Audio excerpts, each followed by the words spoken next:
Alright guys, so basically we start off from my desktop. We'll just double click on Virtual DJ. Select the skin you want to use, doesn't matter right now, click any. What we're going to do immediately now is go to Config, which is on the top right. Just click that once and go to Skin. Click on Mixlab version 3.1 and then click OK. The reason we're using this one is because it has a crossfade EQ. That's extremely important to pull off a really good mix. So I'll just explain the parts of the deck to you. You got your two CD decks. CD decks is what I like to call them because they're more like that than a vinyl turntable. And your mixer. So I'll explain the mixer. You got your two volume faders. So that will that controls the volume for their respective deck, and your crossfader, which will turn the volume from one deck to the other, and your EQ, which is basically a volume control for the individual bands of EQ, so your highs, your mids, and your lows. And then you got your crossfade EQ, which transfers that particular band from one side to the other. And that's really important because we need the bass crossfade EQ. So when we're doing a mix, we will be transferring our bass from one track to the other. Then you got your two CD decks. I'll explain the portions of the CD deck. You got your pitch slider, which turns the speed up or down of that track. You got your cue, your pause, and your play, and your sync button.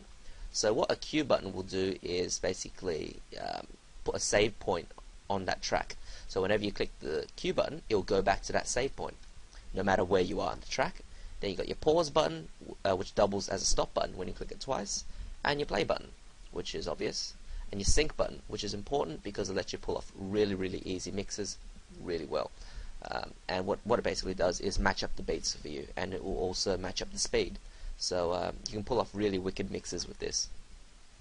So basically what we'll do now is just drag a track on. Oopsie. Here we go. What's Cot saying? La la la la la. What? Oh, okay. Alright, so basically what just happened was that we have a track overview here. What that is basically wherever you click on that, it will take you to that point of the track. So the whole track is here wherever I click. So I want to go to the middle, I click there. Self-explanatory. And now what we will do is actually learn the structure of a happy hardcore track. Now there are 4 beats to a bar, and in happy hardcore there are 16 bars to a section. Now what does that all mean? A beat is every time a kick drum comes in, usually. Okay, so it's like dun dun dun dun dun. That would be a beat. So let's just give you an example of 4 beats. Now remember, 4 beats makes 1 bar. So this will be 4 beats or a bar. Definition of. So did you hear that? It went dun dun dun dun. That was 4 beats, and that would make 1 bar. And there are 16 of those to a section. Now a section would be like one part of the intro or a bit of the chorus, etc. So that's a section. A section would be intro, verse, chorus. A lot of tracks have 2 sections per verse. Well, no, 2 sections per intro and chorus. Verses are still usually just 1 section. So how to actually mix? What you normally do is mix in the introduction of one track into the outro of another track. So and what we'll do now is actually attempt to do that.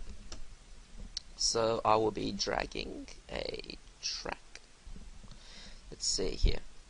Let's play from the Future Noise first release, Compulsion and Orbit 1, Got Any.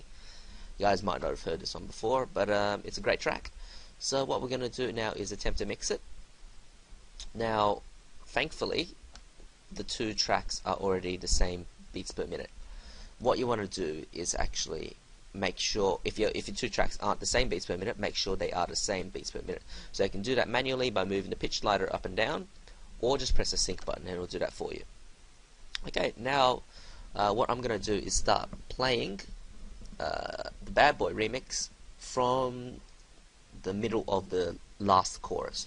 So what will happen is that the last chorus will finish, and then immediately the outro will start.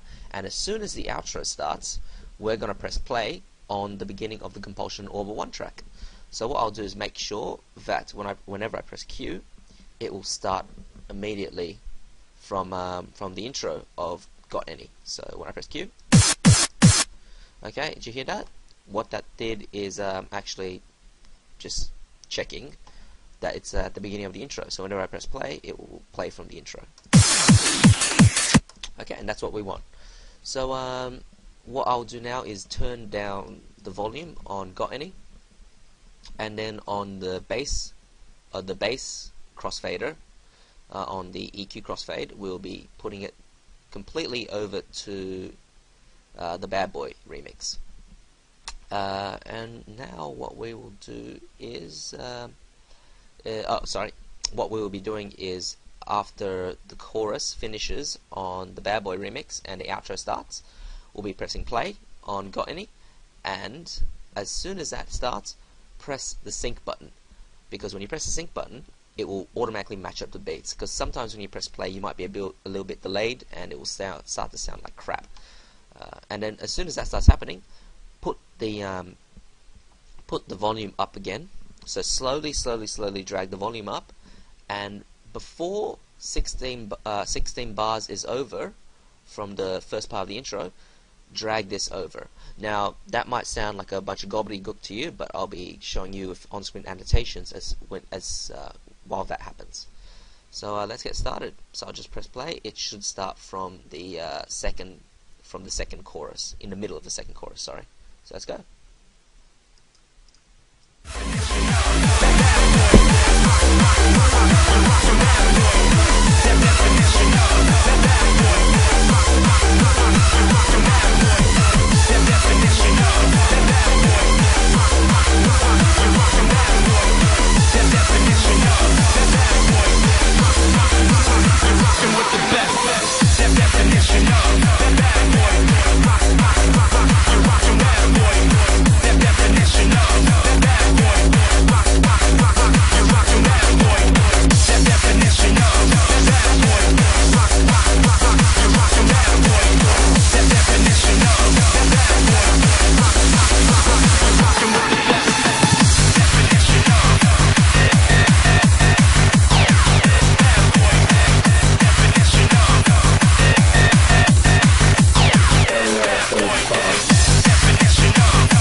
Awesome.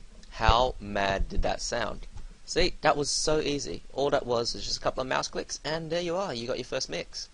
And basically, to make a full mix, like a 10-minute mix, half-hour mix, hour mix, etc., just rinse and repeat. So simple. But remember, this is just basic DJing. There's so much more to it. Like, if you've ever seen Kotz and my videos and Kotz's videos, you'll see that Kotz does a lot of affecting, and he also does a lot of sampling, which are a lot more advanced techniques, and I do a lot of scratching myself. So techniques like that take a long time to get perfect. I mean, we're still not masters ourselves, but we're getting better. But you know, what you'll be doing with virtual DJ is very basic. So you actually have to get decks to actually get started with the really advanced stuff. But you know, this is really cool, just to start making mixes, sharing with your friends, showing them how awesome you are and how super sick of a DJ you are. Like, seriously, I've got nothing against virtual DJs. You can make epic mixes of this, and we all started here. So, you know, just for all you beginners, this is just a little treat for you. So, yeah, get out there and start mixing. And as Jonathan says, practice and enjoy. See you later.